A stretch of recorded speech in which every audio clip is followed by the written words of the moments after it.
Buscando la verdad y abogando por la unidad nacional en pro de la paz y la seguridad en el Ecuador, tenemos previsto iniciar la jornada de entrevistas y debates, la opinión diversa y libre en la revista de opinión Democracia.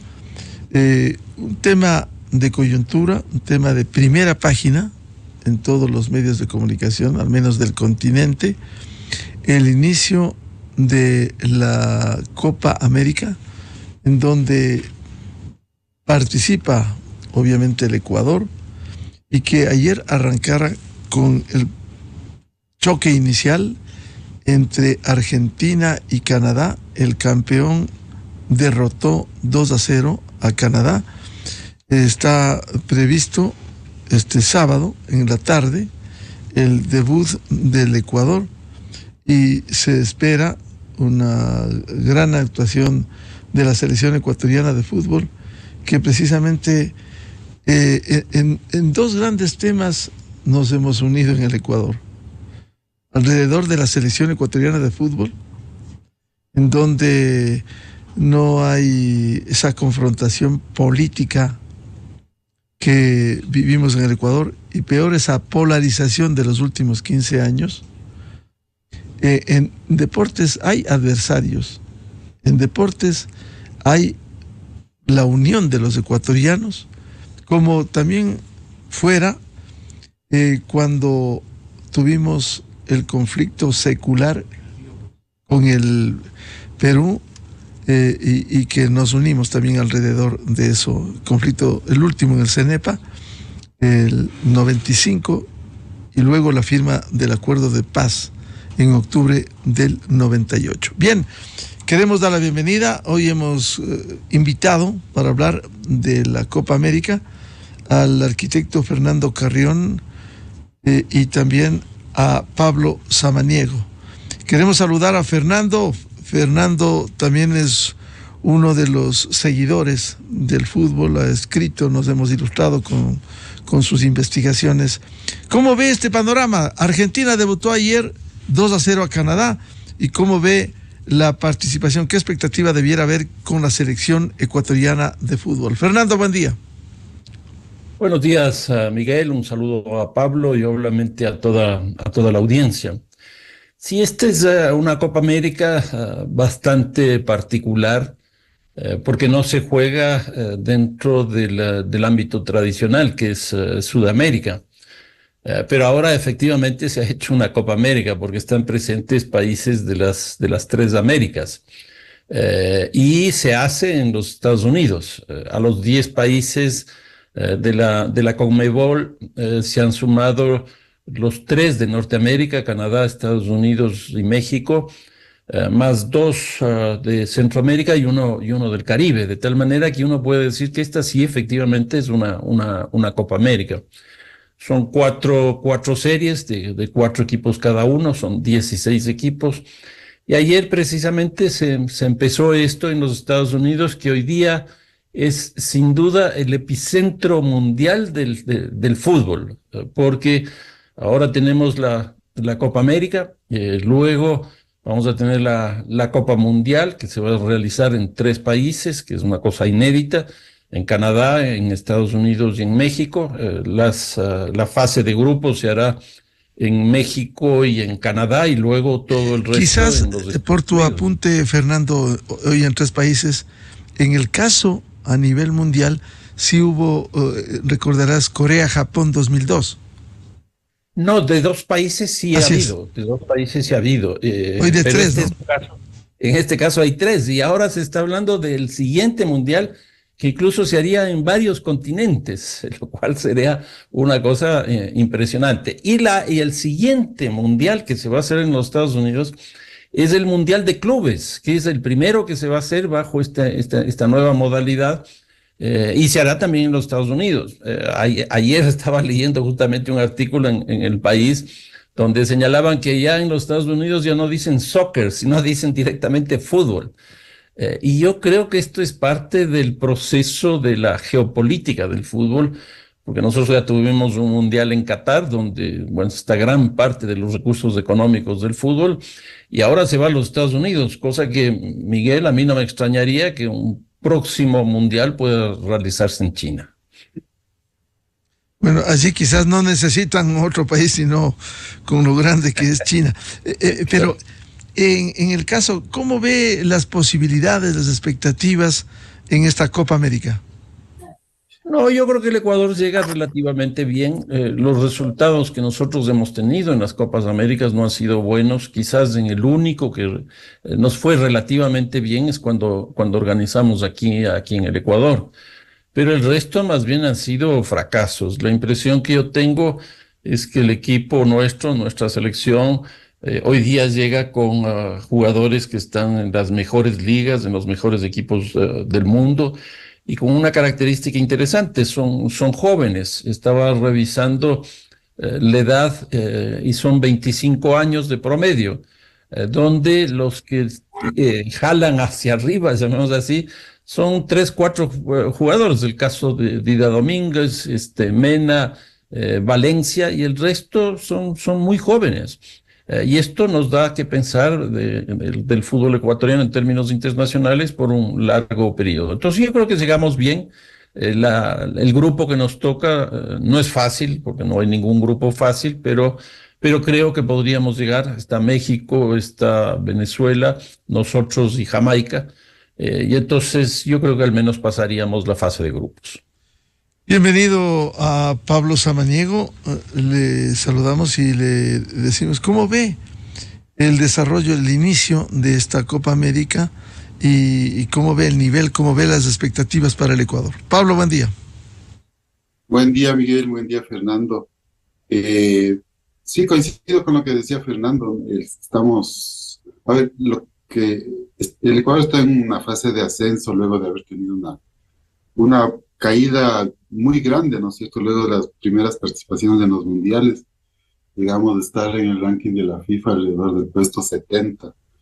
En los últimos 4 años el Ecuador ha recuperado 40 puestos, 40 o casi 50 puestos. Y ahorita estamos otra vez en una fase ascendente.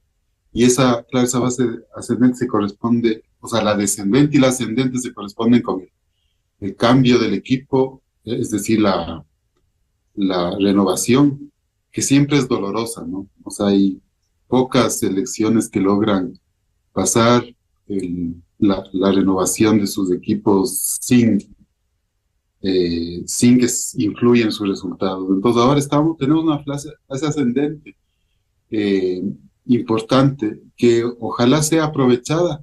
Y claro, es extraño que el Ecuador no, en toda su historia, no haya tomado con la suficiente seriedad a la Copa América, porque en las clasificaciones nos puede ir bastante bien. De hecho, quedamos, por lo general, en los últimos años hemos quedado cuartos, terceros, pero en la Copa América el resultado es muy inferior. Entonces, ahí hay algo sobre lo cual discutir, ¿no? O sea, ¿por qué el Ecuador no logra engancharse con un torneo que tiene una importancia fundamental en el continente, ¿no? Entonces, me parece que ese es uno de los temas de conversación. ¿Y las posibilidades del Ecuador, Pablo? Yo creo que son buenas. Ayer leía una declaración de Messi que alababa al equipo ecuatoriano.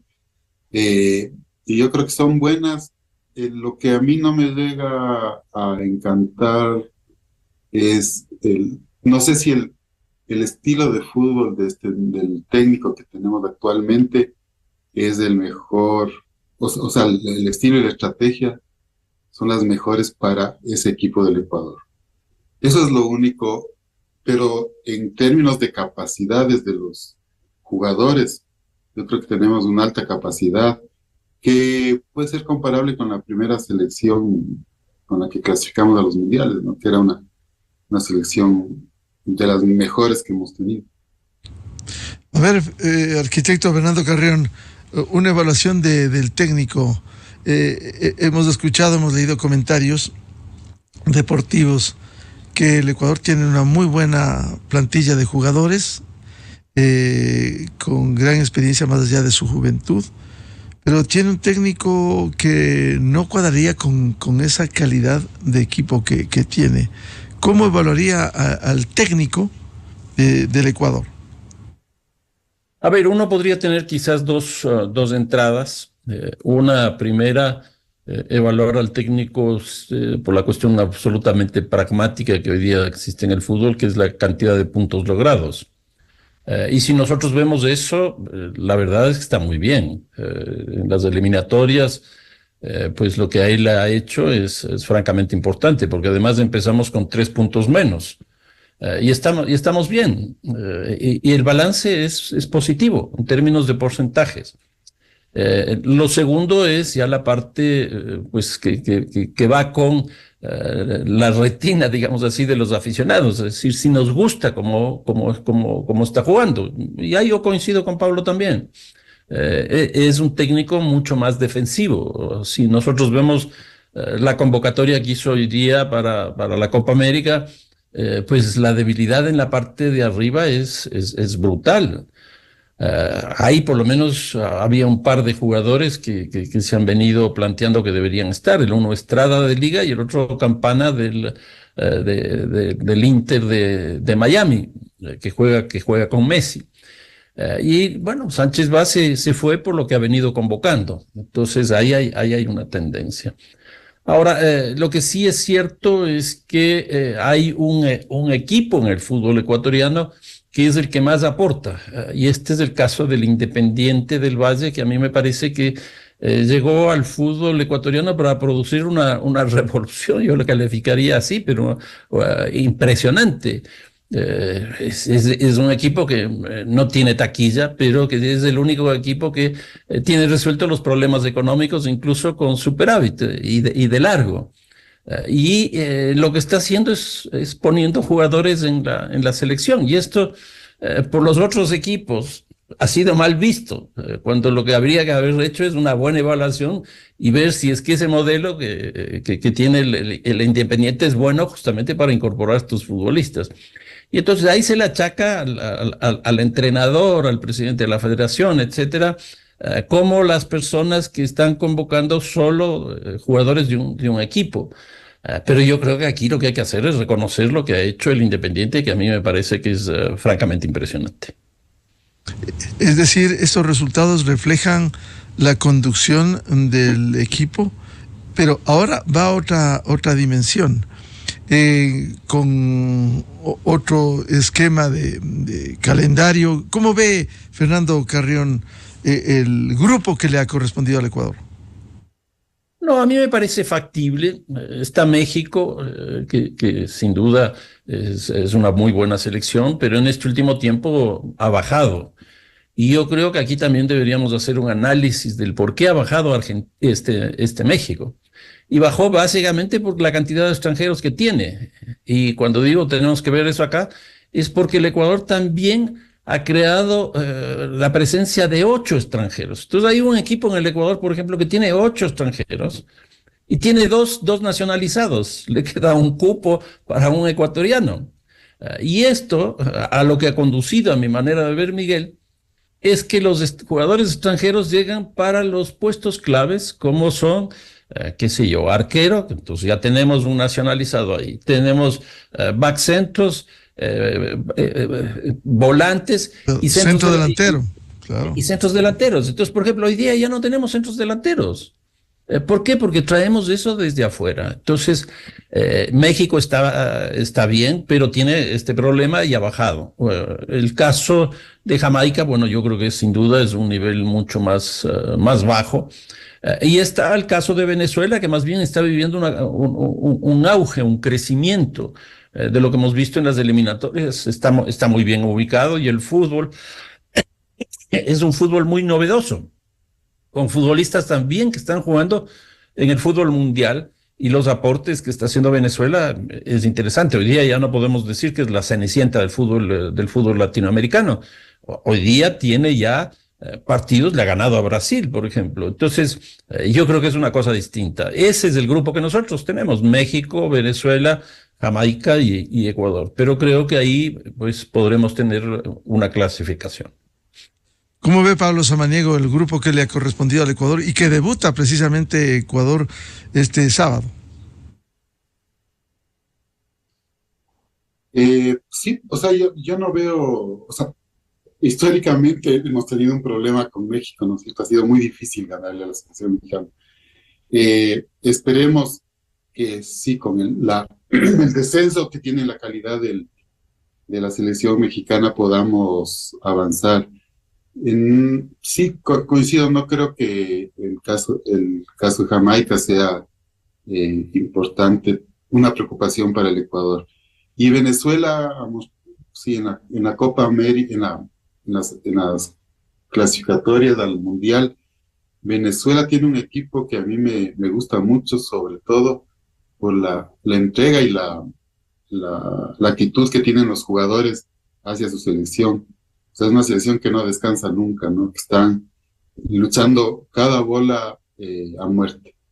Esa actitud que puede ser estimulada por el técnico eventualmente, esa actitud me parece que le ha hecho a Venezuela ser una selección súper compleja. Eh, y yo creo que ojalá y esperaría que se meta al siguiente mundial.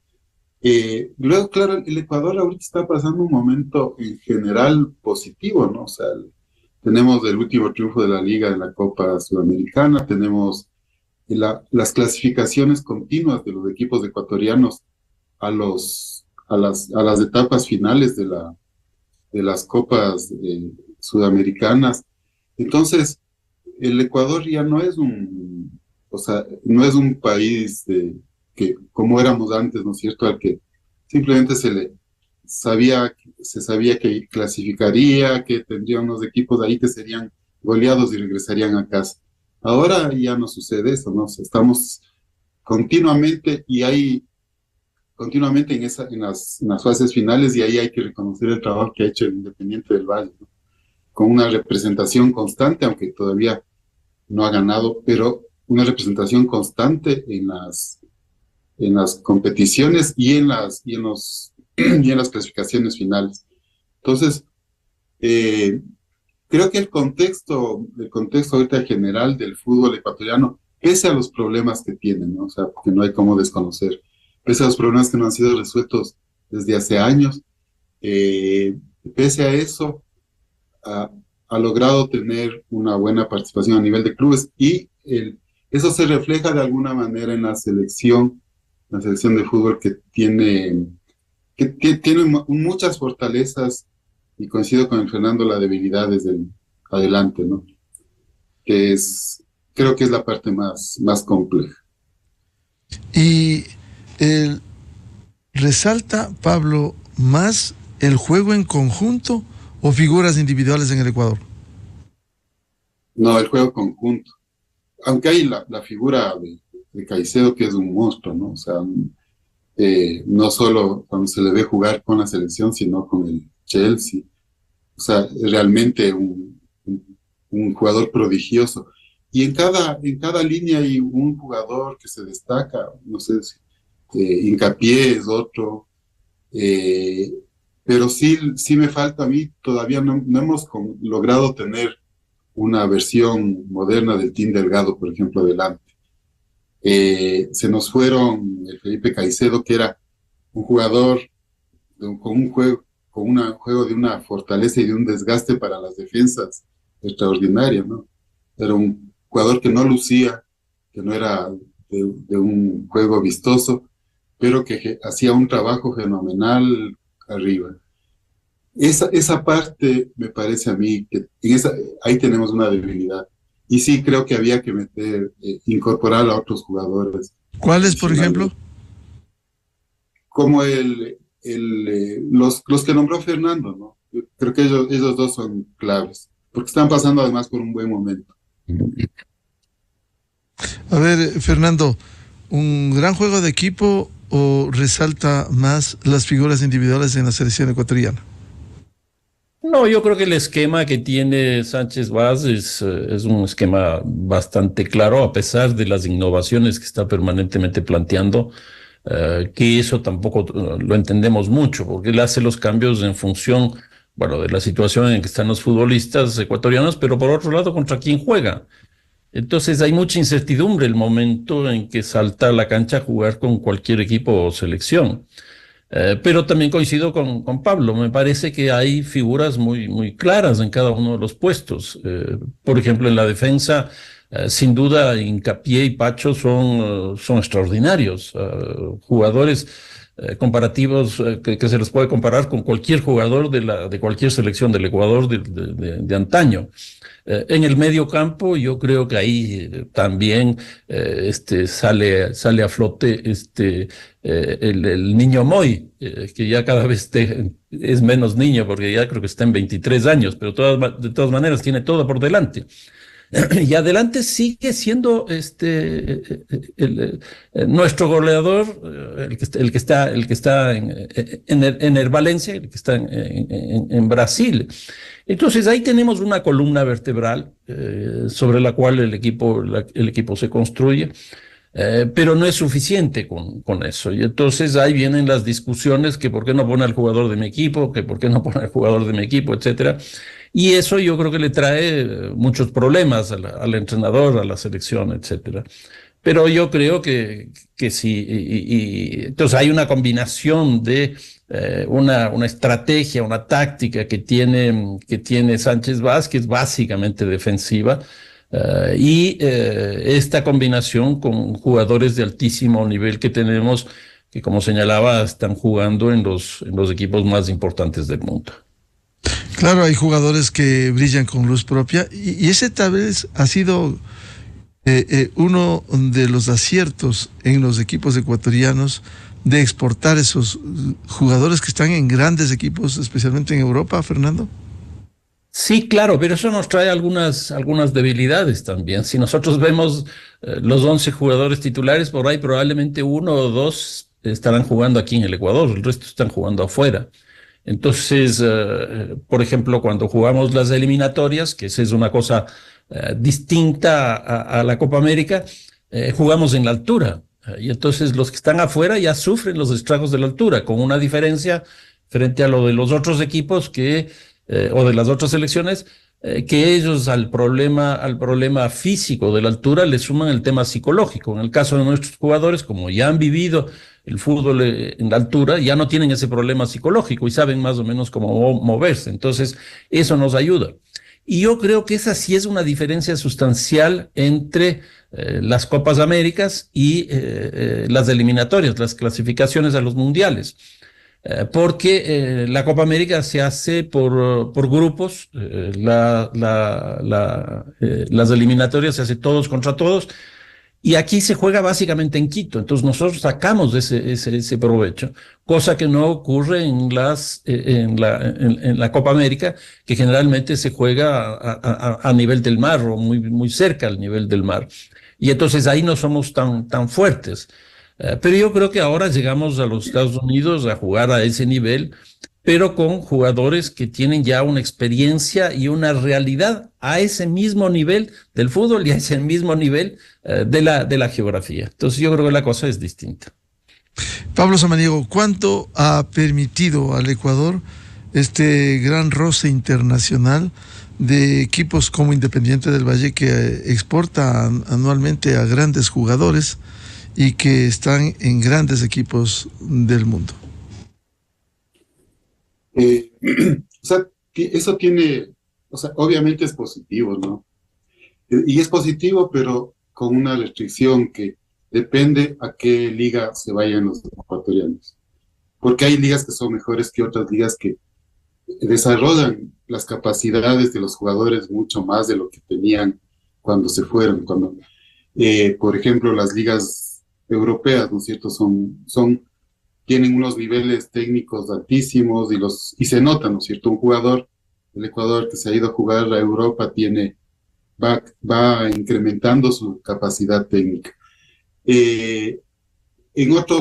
La migración a otros países no necesariamente es buena, y ahí podemos encontrar, por ejemplo, aquellos, sin desmerecer al fútbol mexicano, ¿no? Pero en México sí se juega otro tipo de fútbol que no necesariamente les hace crecer más a los jugadores que se han ido.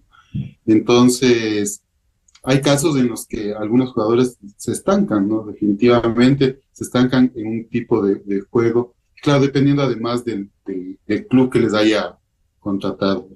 Pero eso es algo novedoso, o sea, el Ecuador está recién en los pininos de tener tanta exportación de jugadores.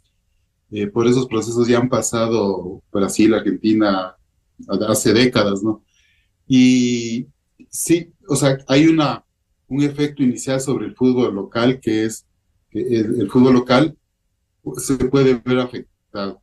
Y de hecho se ven afectados los clubes que exportan, ¿no es cierto? Eventualmente. El, el Independiente del Valle es una excepción porque tiene una escuela tan fuerte de jugadores que logra reemplazar inmediatamente los puestos de los jugadores exportados. Pero sí influye sobre dos cosas, sobre la calidad del fútbol local y sobre algunos equipos en particular, ¿no es cierto?, que exportan. Entonces, ahí se plantea, me parece a mí, también una discusión que deberíamos tener algún rato, y sobre todo por las consecuencias, ¿no? De cómo hacemos para que, a la vez que exportamos jugadores, ¿qué es lo que le pasa, por ejemplo, a la Argentina, ¿no es cierto? La Argentina exporta, no sé, más de 1.000 jugadores al año. Pierde calidad en algo su campeonato, necesariamente sí, ¿no es cierto? Porque los mejores están afuera. Eso influye sobre el sostenimiento de los equipos locales. Creo que en la Argentina no tanto, porque la afición, o sea, la afición en los estadios es fija y creciente. En el caso del Ecuador, en cambio, no hemos encontrado todavía una forma de tener estadios llenos, televisión paga a full, y una calidad del campeonato que sea atractiva, porque el problema de estos mundos modernos con las tecnologías de la información y comunicación es que el fútbol local no compite o sea, la calidad del fútbol local no compite por sí misma como era antes, ¿no es cierto? O sea, porque podemos ver por televisión muchas ligas de fútbol a la vez. Entonces, eso incorpora una complejidad que no teníamos antes, y que ahí es necesario abordarla, ¿no? ¿Cómo abordamos ese problema de la falta de hinchas en los estadios? Eventualmente no sé cómo irán las suscripciones del canal del fútbol, por ejemplo, ¿no? Esos datos no se conocen, para ver si es que la afición ecuatoriana ve el fútbol por televisión, porque por eso no va a los estadios, o definitivamente estamos viendo más fútbol internacional que fútbol local. Entonces, eso es todo un mundo complejo, el de las relaciones internacionales, llamémoslo así, económicas internacionales del fútbol. Es algo muy complejo. Fernando Carrión, bueno, posibilidades en esta Copa. ¿Cómo ve al campeón Argentina, que debutó ganando 2-0 frente a Canadá? ¿Y cómo le ve a Brasil, a Uruguay? ¿Cómo ve las posibilidades? El caso brasileño es muy interesante porque me parece que en términos de clubes está bastante bien, porque ahí juega el presupuesto. Y los presupuestos de los equipos brasileños están sobre los $100 millones, cosa que en otros países no ocurre. Pero en la selección no le está yendo bien. Incluso ha habido crisis en términos de los entrenadores. Y yo creo que Brasil sin duda es un candidato, pero ya no es el candidato que fue en otras ocasiones. En segundo lugar está sin duda Argentina. Argentina tiene una selección compacta, armada. Sale uno y entra otro y sigue exactamente igual. Ayer vimos el partido en general. Los primeros partidos de la selección argentina en estos torneos no han sido buenos. Ayer no me gustó mucho, pero bueno, finalmente ganó 2-0, pudo haber ganado por una goleada. Messi falló goles que en otras condiciones no hubiera fallado. Y en tercer lugar, yo creo que está la emergencia de una selección que está primera en las eliminatorias, que es el caso de Uruguay. Y básicamente ahí por la presencia de un entrenador como Bielsa, que es un fenómeno, es francamente una cosa pues muy interesante. Uruguay es el país que más jugadores exporta per cápita del mundo. Son casi 400 jugadores al año, pero ellos tienen una población muy pequeña, 3.300.000 habitantes. En términos absolutos, Brasil sigue siendo el que más exporta y luego sigue Argentina, pero Brasil tiene 210 millones y Argentina tiene 47, 48 millones. Entonces Uruguay en ese sentido me parece que hace un trabajo impresionante y es el caso de Bielsa. ¿Qué sorpresas podríamos tener? Pues me parece que el caso de Chile podría ser, porque en las eliminatorias la ha estado yendo muy mal, pero cambió de entrenador para que vean el peso que tiene un entrenador. Gareca es un gran técnico, ¿no?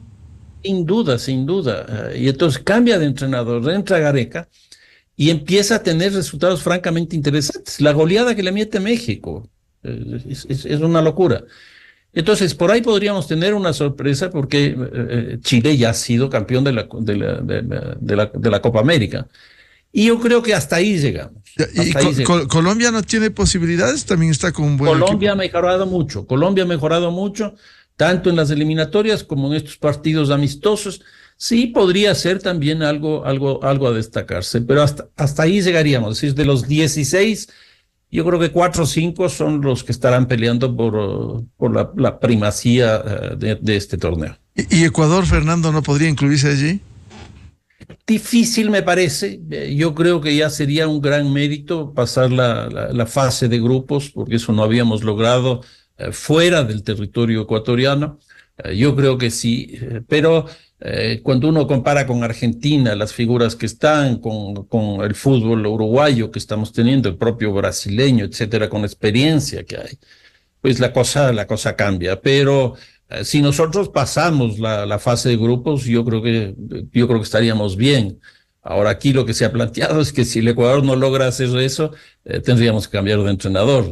Y eso es parte de la presión que tiene el fútbol y parte de la presión de los equipos ecuatorianos que quieren tener más jugadores en la selección para poder vender más jugadores al exterior. Hoy día el Ecuador tiene, si no me equivoco, cerca de 78 futbolistas fuera, que es algo que nunca habíamos tenido. Es una cantidad impresionante. El Ecuador ya es un país de exportación. Pablo Samaniego, ¿cómo ve las posibilidades en esta Copa América? ¿Cómo le ve a Argentina, Brasil, Uruguay, Chile?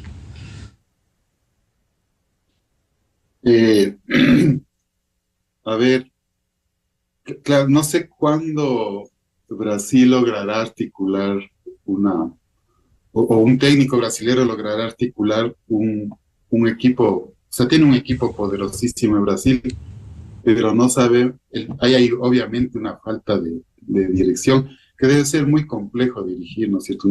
Un equipo como el argentino o el brasilero, lleno de estrellas.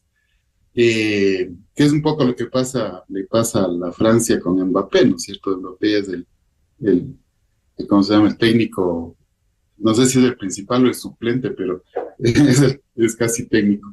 Y lo mismo se trata de hacer con los equipos. Entonces, claro, Brasil siempre genera, o sea, personalmente me genera a mí una sorpresa, me ha generado en los últimos mundiales, porque con esa calidad de jugadores no logra articular un juego de equipo que sea ganador. Entonces, yo esperaría, o sea, no sé si este es el momento que le va a tocar a Brasil con el nuevo técnico que tiene, le va a tocar campeonar nuevamente, pero el gran escollo para cualquier equipo va a ser Argentina, que está poderosísima. Ayer tuvo un juego deslucido, me parece, frente a Canadá, que es parecido a cómo comenzó en el Mundial pasado, ¿no? La Argentina comenzó muy mal en el Mundial pasado. Luego los dos primeros partidos parecía que ya se iba y se quedaba, y llegó a ser la campeona. Y parece que ayer comienza así también mal. Y bueno, con una selección bien compleja porque llena de unos jóvenes súper atléticos, súper veloces, que claro, que frente a la cierta edad que tiene ya la selección argentina se veía la diferencia. Pero Argentina sigue siendo favorita y yo concuerdo con Uruguay. También he estado pensando en Chile, que comienza a tener un recambio interesante al fin, luego de haber estado en un mal momento. Y no sé qué va a hacer Colombia. Colombia nos suele sorprender tanto al alza como a la baja. Colombia depende de muchos factores, ¿no es cierto? Y también en Colombia ya necesita un recambio de jugadores. No sé si ya comenzaron ahora, van a comenzar ahora. Y eso puede ser doloroso, depende de cómo se haga. Entonces, pero claro, las dos selecciones favoritas siempre en Sudamérica en América van a ser Brasil y Argentina, eso sin duda, por el momento que están pasando. Y Uruguay sí, con cierta, no sé, yo no le veo que Uruguay esté en el mejor momento, ¿no es cierto? En el momento que tú vas 8 o 4 años. Pero siempre es una selección que tiene una calidad indiscutible. Ahora el Ecuador ahí, esperemos que ya se meta, pues, o sea, sí, la historia dice lo contrario, yo sé, pero veamos qué podemos hacer ahora. Y con lo que anotaba Fernando hace un rato, ¿no? Todos los jugadores del Ecuador, de la selección, casi todos, ya juegan al nivel del mar, ¿no es cierto? Entonces, y claro, se nota cuando estamos en las eliminatorias, se nota el peso de la altura, el peso de la altura que antes era nuestra ventaja competitiva, se ha convertido, o sea, ha ido cediendo paso, ¿no es cierto? Aunque hemos ido ganando en calidad, ¿no es cierto? Bolivia, por ejemplo, no puede explotar la ventaja competitiva de jugar en la altura porque no tiene una buena selección. Ahora que jugamos que todos los jugadores están jugando en equipos, o la mayoría, ¿no? En equipos que están sobre el nivel del mar. Podría ser que el desempeño de la selección en conjunto también mejore. Es una hipótesis, ¿no? Pero todo dependerá, yo creo, de la sabiduría que tenga el técnico para enfrentar los partidos. Creo que ese es un punto fundamental. Ahora, a propósito del técnico, Fernando Carrión decía que a veces cuando no hay los resultados se piensa lo más fácil cambiar de técnicos, pero ¿cuándo debiera un país, una selección, pensar en procesos más allá de un evento? Hoy tenemos las eliminatorias al Mundial también, pensar en procesos y no solo en un evento, Fernando. No, yo creo que el Ecuador está en un proceso. Yo creo que es una cosa muy interesante. Estuve viendo la edad de los jugadores en el último mundial, era 21.1 años de los jugadores. Este rato tenemos, perdón, 25.1 de promedio. Este año tenemos un promedio de 25.7, es decir, más o menos. Y este incremento del 0.6%, yo creo que tiene que ver con el paso de los años de Qatar para acá. Entonces hay un proceso, yo creo que el Ecuador está ahí. ¿Que hay una diferencia entre lo que jugábamos antes y lo que jugamos hoy día? Sí, sí, sin duda. Pero si uno ve los resultados pragmáticos, a esta selección le ha ido bien, le ha ido muy bien. Es cuestión de ver la tabla de posiciones de las eliminatorias y estos 3 partidos que tuvimos de preparación. De los 3 ganamos 2. Y el partido que perdimos por 1-0 contra el campeón del mundo. Que nos gustó cómo jugó. Yo creo que no, pero ahora estamos en una lógica del pragmatismo. Que hay una influencia muy grande de ciertos equipos para que entren determinados jugadores para promocionar y venderlos. Sí, también hay. Pero me parece que en eso se han parado bien. Pablo y yo coincidimos en que deberían entrar 2 más, pero de 26 futbolistas, es decir, el 10%. Entonces, yo creo que vamos bien. El ambiente no es bueno, porque el fútbol ecuatoriano no tiene este rato un buen ambiente tampoco. Y yo creo que la forma de organización del campeonato ecuatoriano también tiene muchísimos problemas. Por suerte ya se va Gol TV, que yo creo que ha sido una de las cosas más complejas. Se dice que nunca se han repartido tantos recursos económicos, pero ahí viene la paradoja. Eso es cierto, pero nunca habíamos tenido equipos con tantas deudas como tenemos hoy día. O sea, la crisis económica del fútbol ecuatoriano empieza a tener presencia justamente con Gol TV. Claro, Y Gol pero TV también, Fernando, ¿no hay un mal manejo de la dirigencia, de los dirigentes que no han sabido actuar? sí, sí, claro, porque trabajan con expectativas y no con realidades. Es decir, hay un equipo que tiene una deuda de 50 millones de dólares. Mi equipo, la liga, tiene sobre los 30 millones de dólares. 50 tiene Barcelona. Sí, Barcelona debe. Barcelona tiene eso. Qué horror. Sí, entonces y el Independiente tiene superávit. El Independiente tiene superávit. Que ahí va un poco en la línea de lo que tú estás sosteniendo, Miguel. Es decir, hay un modelo que no ha sido capaz de ser asumido por los otros. Pero yo creo que esto de Gol TV es clarísimo. Por ejemplo, pasamos de 4 futbolistas extranjeros a 8. ¿Por qué? Porque a Gol TV lo que le interesaba es que se venda el fútbol ecuatoriano afuera. Obviamente a nosotros también, pero no bajo esa lógica. El campeonato es una cosa espantosa. Nosotros tenemos 30 partidos en el conjunto de semanas que tiene el año. Entonces, por eso ahora tenemos 2 meses de vacaciones en una época, 2 meses o 3 meses en otra época. O sea, así no puede ser. La primera etapa es partidos de ida, la segunda etapa es los partidos de vuelta. Y son 15 partidos y 15 partidos. Eso genera problemas sin duda económicos, pero que le reditúa a Gol TV, sí. Entonces, yo creo que con la salida aquí tendría que tener una discusión muy fuerte dentro de la Liga Pro, los directivos, los presidentes de los equipos, para reestructurar el campeonato nacional, porque tal como está este rato, a mí me parece que eso no está funcionando. Pablo Samaniego, estos 2 temas que ha planteado Fernando Carrión. El uno, debe haber procesos sostenidos más allá de resultados en un torneo como hoy la Copa América. Y segundo, la estructura del fútbol ecuatoriano que ha sido cuestionada. Sí, o sea, el proceso, yo ahí tal vez discrepe un poco, porque si nos remontamos al proceso que comenzó con Draskovic y que siguió con algunos técnicos en los que se ponía... Maturana también estuvo allí. Maturana, que se ponía, que se recuperaba la condición física de los jugadores ecuatorianos. Yo creo que de alguna manera, no sé, eso se ha ido perdiendo, esa noción que fue muy exitosa, ¿no? Que además le dio una personalidad al fútbol ecuatoriano. Me parece que con este último técnico es cuando más se pierde esa ventaja de tener un equipo que es fuerte, ¿no es cierto? Que juega con fuerza, choca, que intimida a veces al adversario. Me parece que esa historia del fútbol ecuatoriano ya se va olvidando en estas últimas.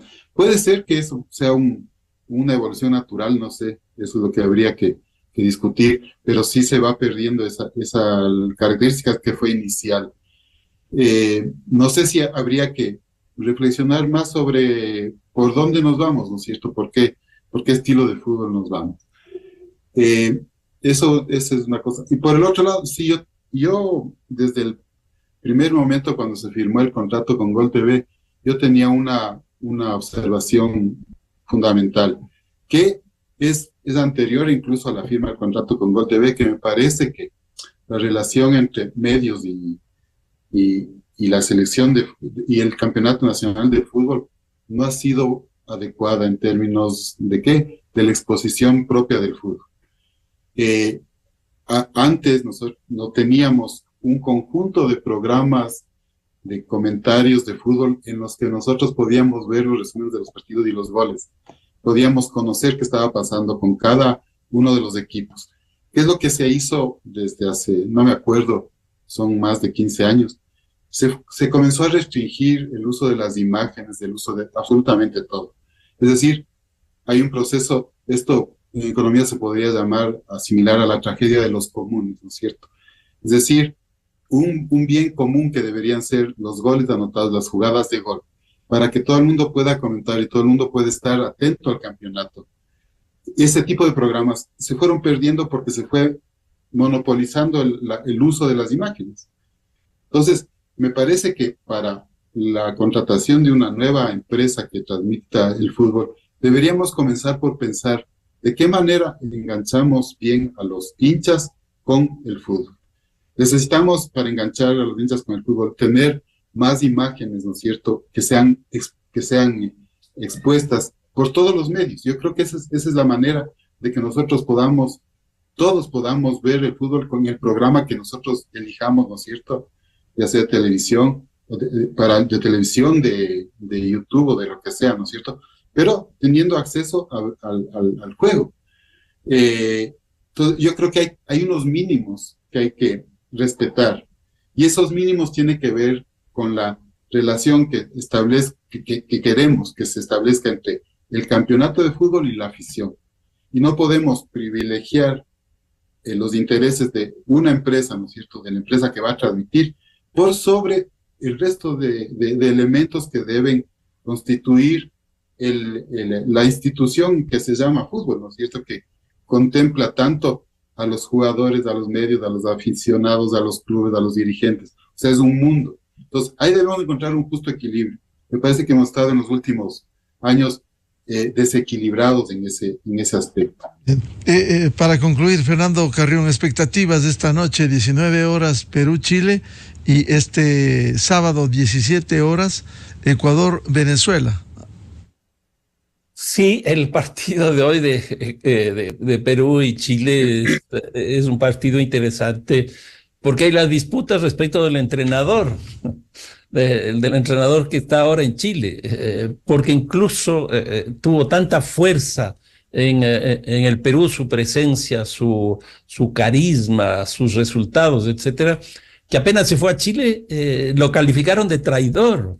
Fue una cosa impresionante en los medios de comunicación. Entonces yo creo que hoy día ese partido se juega con mucha expectativa. Yo le veo mucho mejor a Chile este rato que a Perú, a pesar de que los dos cambiaron de entrenador, pero yo le veo bastante mejor a Chile. Y el día de mañana, pues la expectativa es que gane Ecuador. No va a ser en absoluto fácil. Venezuela ha crecido mucho. El Ecuador también. Ahora, una cosa con respecto de lo que decía Pablo y los anteriores técnicos de la selección del Ecuador. Aquí lo que hay que tener en cuenta es que hubo una crisis muy fuerte del fútbol nacional, de la selección, etcétera, cuando estuvo la última ocasión Bolillo Gómez y ese intento de recambio que se hizo con Cruyff, que es un entrenador que ni siquiera llegó al Ecuador, y eso produjo una crisis muy fuerte. En eso llega Alfaro y reconstituye el equipo, hace esta renovación brutal. Y a eso es lo que yo me iba en el sentido de proyecto, porque ese proyecto que nace de esa crisis es lo que se expresa finalmente en lo que estamos viviendo este rato. Lo que hizo Drašković, yo creo que el gran aporte que hizo Drašković es traer todo el tema europeo de la formación del fútbol, etcétera, en el ámbito principalmente técnico y físico. Por eso es que a partir de ese momento la selección ecuatoriana empieza a hacerse afro. Y eso es un cambio, pero brutal, que va en la línea de lo que decía Pablo también, el fútbol de la fuerza, del corazón, del ñeque, etcétera, etcétera. Luego llega Pacho Maturana y a ese fútbol del Drašković le hace jugar en una línea de 4 y el toque, que a la larga, pues después Guardiola hizo exactamente lo mismo en el Barcelona, en el Barça de España. Y entonces eso entró en una decadencia.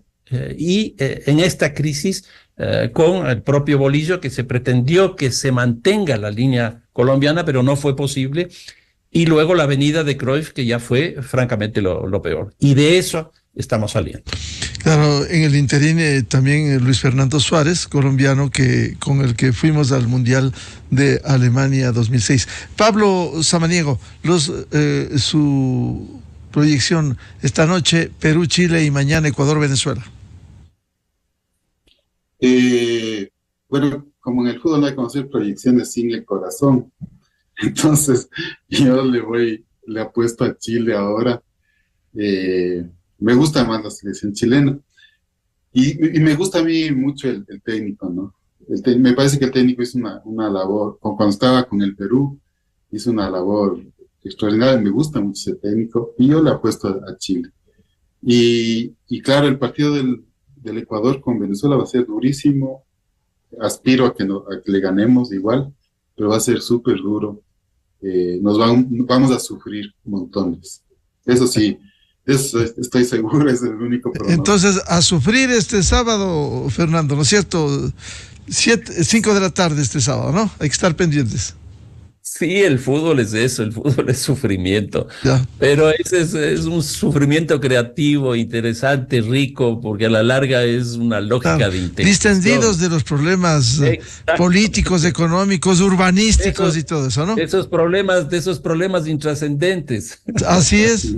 Tienes razón, más importante verle al Ecuador mañana que escuchar esos discursos en la Asamblea Nacional, de lo que, por cierto, no nos podemos sustraer. Muchas gracias a Fernando Carrión y a Pablo Samaniego por estas reflexiones desde otro ángulo respecto de la Copa América que se desarrolla en los Estados Unidos de América. Gracias, Fernando y Pablo. No, muchísimas gracias. Un abrazo, Pablo, encantado. Un abrazo, Fernando. Enseguida, en la revista de Opinión Democracia. 7:35 en el territorio continental ecuatoriano. Vamos a una pausa publicitaria. Ya volvemos de lo que no nos podemos sustraer, la crisis política, lo que hace la Asamblea Nacional, que se pone a juzgar declaraciones del presidente cuando hay leyes a la cola para aprobar. 3 invitados, el doctor Medardo Leas, Fabricio Villamar, ex asambleísta, y el doctor Juan Manuel Fuertes, ex subsecretario de Gobernabilidad y ex asambleísta. Desde 1984 con Gonzalo Rosero. La revista de Opinión Democracia. Siempre líderes, siempre confiables. Enseguida regresa Miguel Rivadeneira.